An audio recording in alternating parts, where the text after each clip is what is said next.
오늘 또 때마다 일마다 하나님께서 평강 주시기를 원합니다. 감사함으로 나아가도록 하겠습니다. 하나님 아버지, 오늘 또 주님 은혜와 평강을 주옵시고 우리와 동행하옵소서. 하나님, 날마다 하나님을 가까이 하고 하나님 바라보고 하나님 의지하고 하나님께 기도하고 하나님 말씀을 묵상하고 하나님과 더불어 동행하는 삶을 살게 하옵소서. 오늘 또 하나님의 말씀에 귀를 기울이오니 말씀하시고 깨닫게 하시고 말씀에 아버지 하나님 붙잡혀 살게 하옵소서. 하나님이 어떤 분이신지 무슨 일을 행하셨는지 주여 배우기를 원합니다. 주님 가르쳐 주시고 보여주옵소서. 예수님 이름으로 기도합니다. 아멘. 네, 찬송입니다. 주님 약속하신 말씀 위해서입니다. 주님 약속하신 말씀 위해서 영원토록 주를 찬송하리라. 소리 높여 주께 영광 돌리며 약속 믿고 굳게 서리라. 굳게 서리 영원하신 말씀 위에 굳게 서리 굳게 서리 그 말씀 위에 굳게 서리라. 주님 약속하신 말씀 위에서 세상 염려 내게 음습할 때에 용감하게 힘써 싸워 이기며 약속 믿고 굳게 서리라. 굳게 서리 영원하신 말씀 위에 굳게 서리 굳게 서리 그 말씀 위에 굳게 서리라.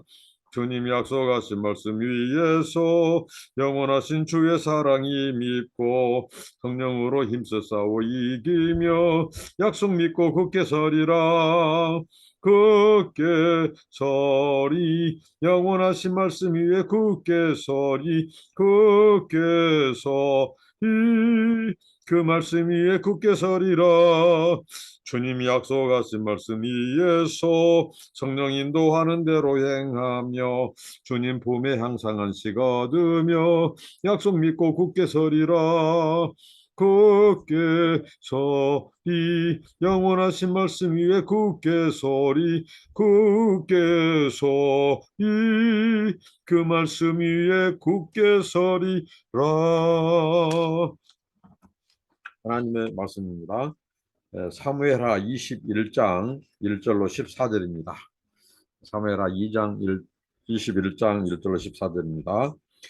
다윗의 시대에 해를 거듭하여 3년 기근이 있으므로 다윗이 여호와 앞에 간구하며 여호와께서 이르시되 이는 사울과 피를 흘린 그의 집으로 말미암음이니 그가 기브온 사람을 죽였음이니라 하시니라. 기브온 사람은 이스라엘 족속이 아니요 그들은 아모리 사람 중에서 남은 자라. 이스라엘 족속들이 전에 그들에게 맹세하였거늘 사울이 이스라엘과 유다 족속을 위하여 열심히 있으므로 그들을 죽이고자 하였더라. 이에 왕이 기브온 사람을 불러 그들에게 물으니라. 다윗이 그들에게 묻되 내가 너희를 위하여 어떻게 하랴? 내가 어떻게 속죄하여야 너희가 여호와의 기업을 위하여 복을 비겠느냐 하니 기브온 사람이 그에게 대답하되 사울과 그의 집과 우리 사이의 문제는 은금에 있지 아니하오며 이스라엘 가운데에서 사람을 죽이는 문제도 우리에게 있지 아니하니라 하니라. 왕이 이르되 너희가 말하는 대로 시행하리라. 그들이 왕께 아뢰되 우리를 학살하였고 또 우리를 멸하여 이스라엘 영토 내에 머물지 못하게 하려고 모해한 사람의 자손 7사람을 우리에게 내주소서. 여호와께서 택하신 사울의 고을 기브아에서 우리가 그들을 여호와 앞에서 목매어 달겠나이다 하니 왕이 이르되 내가 내주리라 하니라. 그러나 다윗과 사울의 아들 요나단 사이에 서로 여호와를 두고 맹세한 것이 있으므로 왕이 사울의 손자 요나단의 아들 무비보셋은 아끼고 왕이 이에 아야의 딸 리스바에게서 난 자 곧 사울의 두 아들 알모니와 무비보셋과 사울의 딸 메랍에게서 난 자 곧 모올로 사람 바르실레의 아들이 5 아들을 붙잡아 그들을 기브온 사람의 손에 넘기니 기브온 사람이 그들을 산 위에서 여호와 앞에 목매어 달매 그들 7사람이 동시에 죽으니 죽은 때는 곡식 빼는 첫날 곧 보리를 베기 시작한 때더라. 아야의 딸 리스바가 굵은 배를 가져다가 자기를 위하여 바위 위에 펴고 곡식 베기 시작할 때부터 하늘에서 비가 시체에 쏟아지기까지 그 시체에 낮에는 공중의 새가 앉지 못하게 하고 밤에는 들짐승이 범하지 못하게 한지라. 이에 아야의 딸 사울의 첩 미스바가 행한 일이 다윗에게 알려짐에 다윗이 가서 사울의 뼈와 그의 아들 요나단의 뼈를 길르앗 야베스 사람에게서 가져가니 이는 전에 블레셋 사람들이 사울을 길보아에서 죽여 블레셋 사람들이 벳산 거리에 매단 것을 그들이 가만히 가져온 것이라. 다시 그곳에서 사울의 뼈와 그의 아들 요나단의 뼈를 가지고 올라오매 사람들이 그 달려 죽은 자들의 뼈를 거두어다가 사울과 그의 아들 요나단의 뼈와 함께 베냐민 땅 셀라에서 그의 아버지 기스의 묘에 장사하되 모두 왕의 명령을 따라 행하니라. 그 후에야 하나님이 그 땅을 위한 기도를 들으시니라. 아멘. 자, 네, 오늘 어, 계속되는 이 사무엘하 말씀. 오늘 이 말씀의 이 배경, 이 말씀이 우리가 이제 사무엘서를 읽다가 이제 소위 말한 이 이야기가 도대체 이 이야기가 언제쯤 이야기일까? 이제 그런 생각을 할 때가 있죠.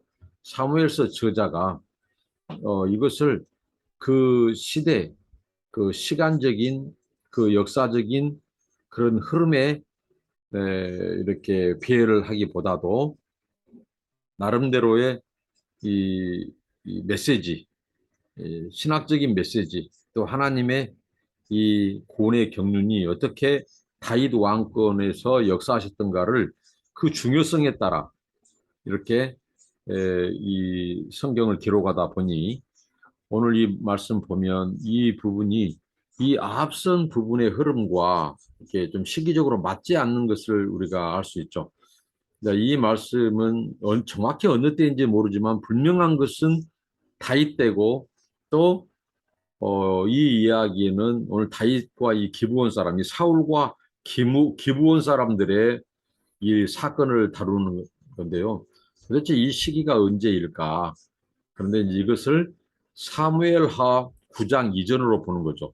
다윗이 이 사울의 손자 요나단의 아들 무비보셋을 이제 만나고 그에 대한 이야기가 사무엘하 9장에 나온, 그러니까 9장 이전의 일로 이것을 본다는 것이죠. 자, 오늘은 우리가 잘 아는 기브온 사람들의 이 이야기인데요. 이,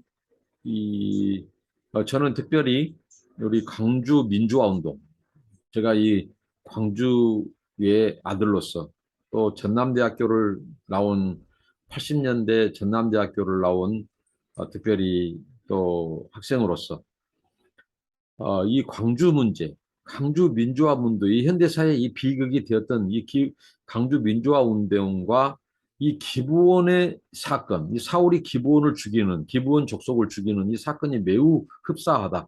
그래서 대학교 때부터 이 부분을 상당히 묵상한 본문이기도 한데요. 이야기는 이렇습니다. 이 다윗의 시대에 이 시대를 거듭하여 1년도 아니고 3년 동안 이 기근이 계속되는 거예요. 그래서 이제 다윗이 이 문제를 가지고 왜 다윗이 기도하지 않을 수 있습니까? 하나님 앞에 간구하지 않을 수 없는 상황입니다.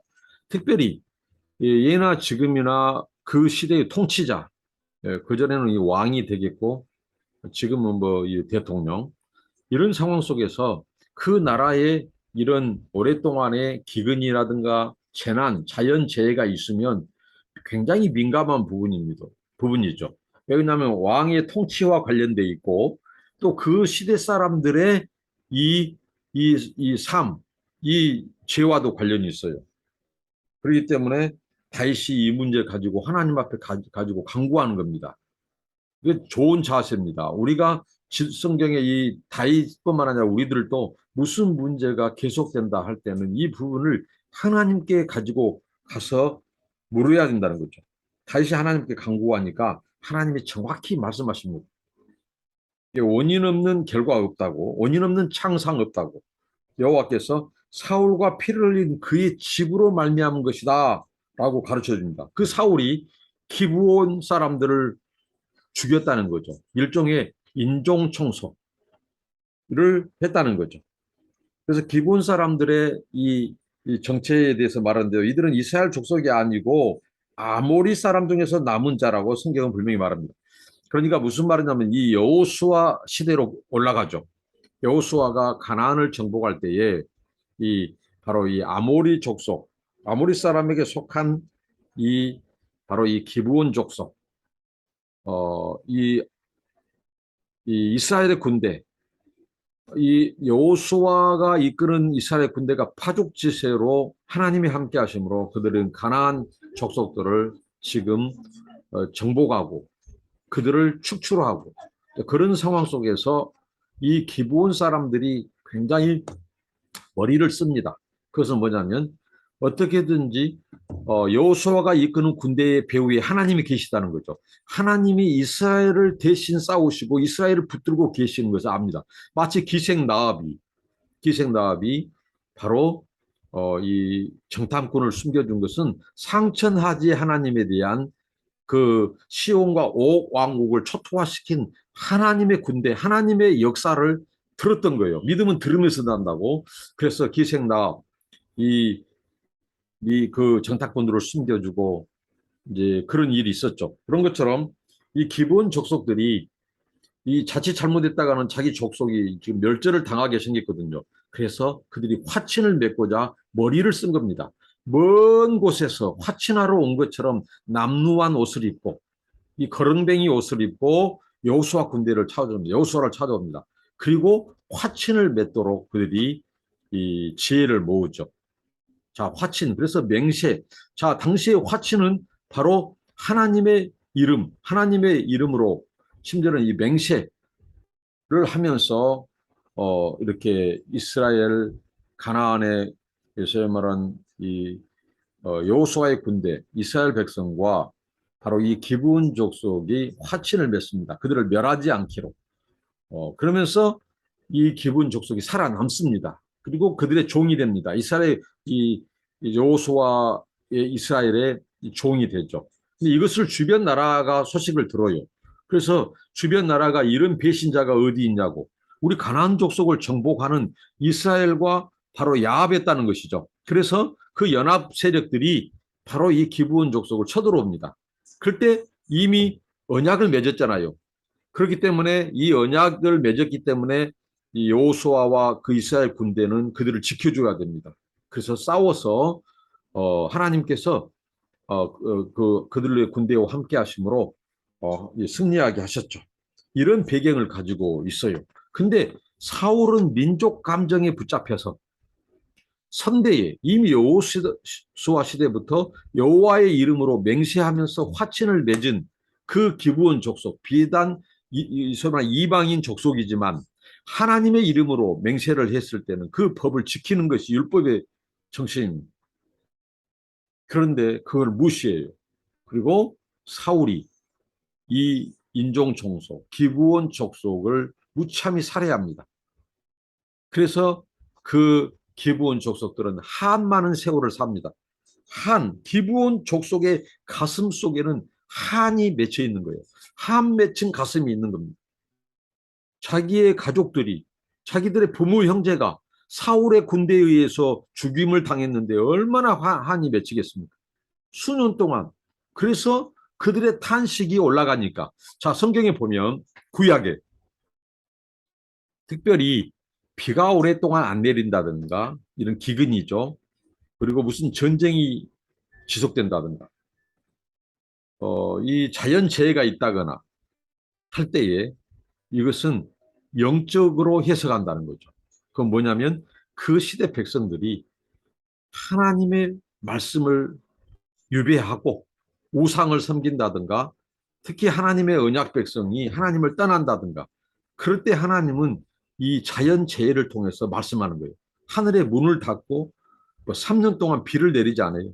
그래서 기근으로 그 시대가 아주 핍절해지고 궁핍함을 당하는 그런 이게 바로 율법에서 말씀하고 또 이 소위 말하는 하나님의 언약에 있어서도 언약 백성이 하나님의 말씀에 순종하면 하나님이 그들에게 무엇입니까?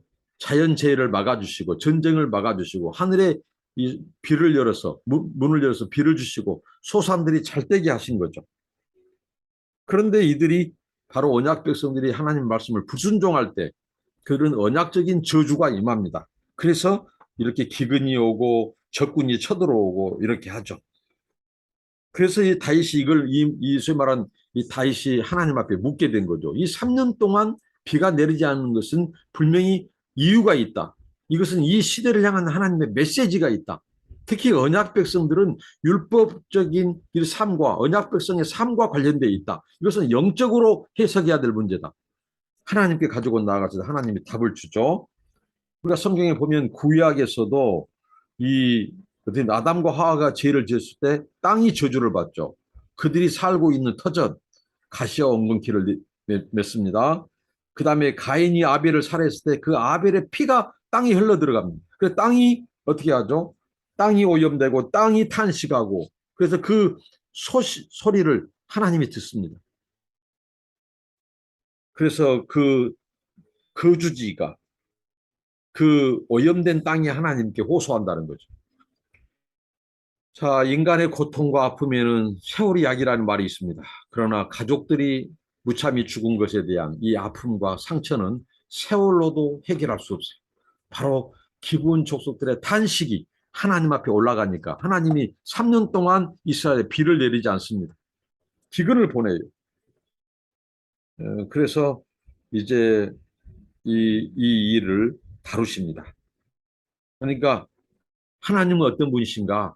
바로 하나님은 공의의 하나님이고 정의의 하나님이십니다. 하나님은 세월이 지났어요.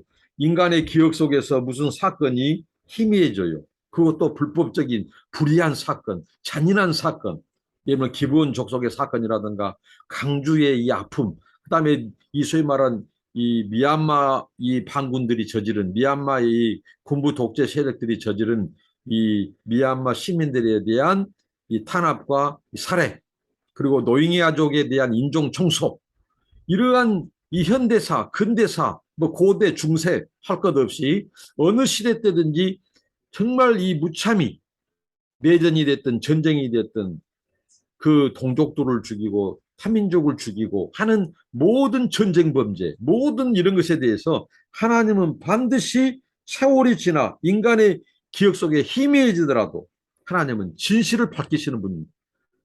꼭 하나님은 살려둘 자, 진실을 말할 자들을 살려줘요. 그래서 그들을 통해서 진실을 알리게 합니다. 그때도 알려지지 않는 것, 역사 속에서 알려지지 않는 것은 제가 어느 때 말씀드렸듯이 하나님의 심판에서는 하나님이 반드시 그 레코드를, 그 비디오를 켜실 것입니다. 하나님은 공의와 정의 하나님이다. 반드시 진실을 밝히신 분이다. 오늘 하나님이 어떻게 했어요? 다윗의 기도를 통해서 말씀하시고 그러니까 하나님이 이 정의의 보따리를 꺼낸 거예요. 이 시대 역사를 꺼낸 거예요. 하나님이 하신 겁니다. 어느 인간이 누가 한 거 아닙니다. 그러니까 이 사울의 범죄, 사울의 이 죄라고 하는 것이 얼마나 큽니까? 사울의 죄는 이런 이스라엘 백성들의 이 언약 백성들이 하나님의 이름으로 더군다나 이 기브온 족속들은 비록 화친을 맺으려고 트릭을 썼어요. 어떻게 보면 거짓을 했지만 그들이 어떻게 보면 그들에게 믿음의 행동이기도 합니다. 왜? 이스라엘의 이 배후에 하나님이 계신다. 하나님이 이 가나안 땅을 약속하셨다. 그렇기 때문에 하나님이 지금 가나안 족속들을 지금 어떻게 쫓아내고 계신다. 그래서 자기들이 미연에 알아서 하나님의 백성과 화친을 맺은 거예요. 이것은 굉장히 지혜로운 것이고 그들의 믿음의 고백이기도 해요. 하나님의 보호를 받는 이스라엘은 누구도 이길 수 없다. 그러면 우리가 멸절당한다. 우리가 지혜를 모아서 어떻게든지 화친을 맺어야겠다 하고 머리를 쓴 거예요. 그것은 어떻게 보면 트릭이고 거짓처럼 보이지만 이들의 행위는 굉장히 지혜롭고 자기 민족을 살리는 하나님 앞에 고백하는 것입니다. 한편으로. 이렇게 해서 여호와의 이름으로 맹세까지 한 화친을 무시하고 사울이 기브온 족속들을 민족 감정에 의해서 인종 청소를 가하는 겁니다. 그래서 기브온 족속들이 한을 맺고 살았고 그 한이 하나님 앞에 올라가니까 하나님이 3년 동안 비를 내리지 않아요. 그래서 이제 이 부분에 대해서 다윗이 나섭니다. 그래서 내가 어떻게 주기를 원하냐고. 그 피해자들을 만난다고요. 기브온 족속들은. 그러니까 왕이시여, 우리의 문제는, 사울과 우리 족속의 문제는 은금의 문제가 아닙니다. 돈의 문제가 아니다고 이렇게 말을 합니다. 우리 광주 민주화 운동, 광주 민주항쟁, 그리고 세월호 사건 속에서 얼마나 정말 많은 사람들이, 정말 이 피해당한 사람들, 아픔당한 사람들을 두 번, 세 번, 몇 번이고 죽였습니까? 이건 하나님의 헤세드, 하나님의 인자와 긍휼을 아는 사람들의 언행이 아닙니다. 하나님은 진실과 이런 불의한 세력들에 의해서 죽어간 그 사람들의 아픔, 한을 들으신 분이에요. 그런데 이것을 돈의 문제로 배상받으려고, 보상받으려고 그런 건다. 그것은 이 기브온족 속의 사람들이 이 다윗에게 했던 말, 우리의 문제는 은과 금의 문제가 아닙니다. 우리는 보상받으려고 한 거 아닙니다. 우리 가족들, 부모, 형제들이 무고하게 죽어간 그 억울한 이 죽음에 대해서 그 진실이 밝혀지기를 원합니다.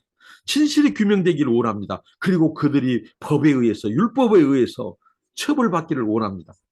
하나님이 살아계시고 하나님의 율법이 이 하나님의 말씀이라면 그 법대로 처리되기를 원합니다. 이게 기브온 족속들의 다윗에 대한 해법이었어요. 다윗에 대한 고백이었어요. 광주 문제, 세월호의 문제도. 그런데 얼마나 소위 말하는 극우 기독교인들. 제가 말했죠. 극우 기독교는 기독교가 아니다고. 그것은 예수의 이름을 빙자한 것이죠. 진짜 하나님의 사랑과 눈물을 안 사람들은 억울하게 죽어간 그 아픔의 현장, 그들의 한과 탄식의 소리를 듣는 것입니다. 오늘 하나님이 그 소리를 하나님이 들었어요. 그래서 하나님이 얼마나 이놈, 이 사울의 후손들, 거기에 대해서 하나님이 비를 안 내려 3년 동안 이스라엘을, 더군다나 하나님의 이름으로 맹세한 것을 어겨요. 하나님을 무시한 거죠. 언약을 무시한 거죠. 여호와의 이름을 무시한 겁니다. 여호와의 이름을 망령되이 일컫는 것입니다. 그래서 비를 안 내립니다. 그러니까 우리 정말 기독교인들이 정말 이 현대사의 비극, 그 아픔, 정말 동족이 동족을 죽이는 이 아픔에 대해서 북한의 사주를 받았고 공비, 이것은 다 거짓 뉴스, 가짜 뉴스, 조작된 거예요. 근데 그것을 퍼나르게 하고 얼마나 하나님 앞에 심판대에서 무서운 심판의 거리입니까? 그게 돌이켜야 됩니다. 회개해야 됩니다. 우는 자와 함께 우는 것, 그리고 불의한 자들에서 죽임을 당한 그 아픈 자들과 함께 해야 돼. 오늘 다윗의 자세입니다. 다윗이 묻습니다. 그래서 우리는 은금의 문제가 있지 않습니까?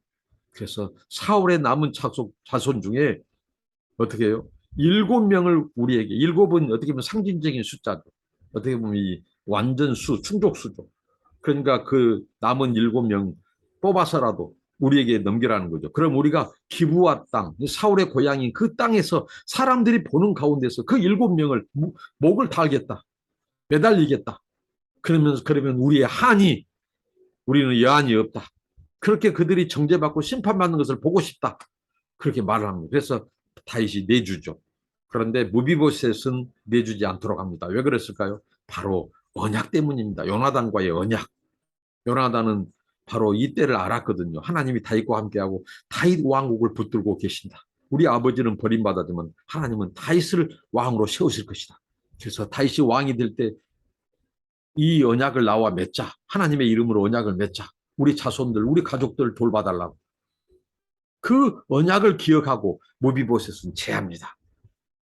근데 더러 어떤 이 학자들 중에 왜곡된 사람들은 이것을 다윗이 정치적인 계산을 가지고 했다는 둥 막 이렇게 하는데 언약 때문에 그런 거예요. 그러니까 사울이 왜 버림받은 것을 또 알 수 있잖아요. 사울은 언약을 무시했습니다. 하나님의 이름을 무시한 거예요. 근데 다윗은 하나님의 이름으로 맹세한 그 언약을 소중히 여긴 거예요. 그것은 하나님에 대한 그 믿음입니다. 하나님의 이름을 소중히 여기는 거예요. 하나님의 주권. 항상 다윗은 그 기결이 믿음입니다. 우리가 탐에서 이 앞선 본문을 보고 또 이런 부분을 보면 다윗이 어떻게 했습니까? 정말 인간적인 한계, 다윗의 연약함, 실수, 범죄, 그래서 혹독한 대가를 치르고, 그러니까 다윗의 연약함을 보지만은 또 한편으로는 다윗은 그래도 하나님의 은혜와 긍휼을 입었어요. 왜? 하나님 마음에 합한 자였거든요. 그는 철저히 회개할 때 회개하고 돌이키고 하나님의 주권에 맡기고 하나님을 의지하고, 오늘 이것도 어떻게 보면 억울하고 불의한 자들에 의해서 죽은 이 사람들의 마음, 그 하나님의 마음이거든요. 이 하나님 마음에 합한 이유가 바로 그겁니다. 억울하게 죽은 자들의 마음을, 그 피해자들의 마음을 쓸어주는 거예요. 이게 하나님의 마음이라는 거죠. 그러나 사울은 언약도 무시해버려요. 하나님 무시해버린 거예요. 그래서 버림당하는 거예요. 그래서 사울의 이제 남은 후손들 중에 이 7명이 이 매달리게 되고 죽습니다. 하나님의 심판은 정확합니다. 그리고 자, 이제 이런 상황 속에서 이 리스바라고 하는 사울의 첩, 이 여인이 그날 그 7명 속에 자기 아들이 2명이 들어가요. 7명 속에. 그러니까 어머니로서 사울의 첩인 이 리스바가 그곳에서 이 매달리고 이제 시체가 된 그곳에서 굵은 배로 천을 만들어서 그곳에 깔고 덮고, 그래서 그곳에서 낮에는 새떼들, 밤에는 짐승들이 못 달라들도록 시체를 지킵니다. 그리고 하늘에서 비가 쏟아질 때까지 이, 이제 이 일을 하는데요. 이것이 다윗에게 이제 소식이 전해지고 다윗이 배려를 합니다. 이제 장사를 그만 지내도록. 그래서 이 사울이, 이제 소위 말하는 다윗이 이 사울의 뼈와 이 요나단의 뼈까지, 그리고 이번에 목이 매달린 이 기브온 족속에 의해서 이렇게 죽게 된 7명의 시신까지 바로 사울의 아버지 기스의 무덤에 합장하도록 배려를 해줍니다. 다윗이 어떻게 보면 이 억울한 자, 상처 있는 자, 정말 악한 자들에 의해서 이렇게 무고한 생명을 잃은 자들, 그들의 이 편에 서서 그들의 입장에서 그들의 원한, 그들이 하나님 앞에 신원하게 되고 그 하나님의 공의가 실현되도록 하고, 이렇게 다윗이 이렇게 이 일을 자기가 대처하고 해결을 합니다. 어떻게 보면 오늘 말씀을 통해서 복수는 또 복수를 낳죠. 오난은 또 오난을 낳습니다. 기브온 족속에 의해서 이 죽은 자들, 또 이 여인의 한, 어떻게 보면 이 한이 반복되죠. 이 다윗이 이 리스바의 철야 소식을 듣고 오늘 사울과 요나단의 뼈, 그 다음에 오늘 이 죽은 이 7명 그 시신, 그들을 합장해 주는 이야기, 그리고 그 땅이 다시 회복되게 되는, 비가 내린다는 것은 곧 이 하나님의 신원, 하나님이 이 악한 자들에 대한 심판이 수행되고, 억울한 자들의 억울함이 하나님에 의해서 어떻게 보면 어루만져지고, 그럴 때 비가 내린 것은 땅의 회복을 말합니다. 그래서 하나님의 기근을 멈추게 한 것이죠. 우리 그리스도인들은 하나님의 이 정의와 공의, 하나님의 인자, 사랑을 안다면 정말 원수 안 만들어야 돼요. 정말 원한을 만들면 안 된다는 거죠.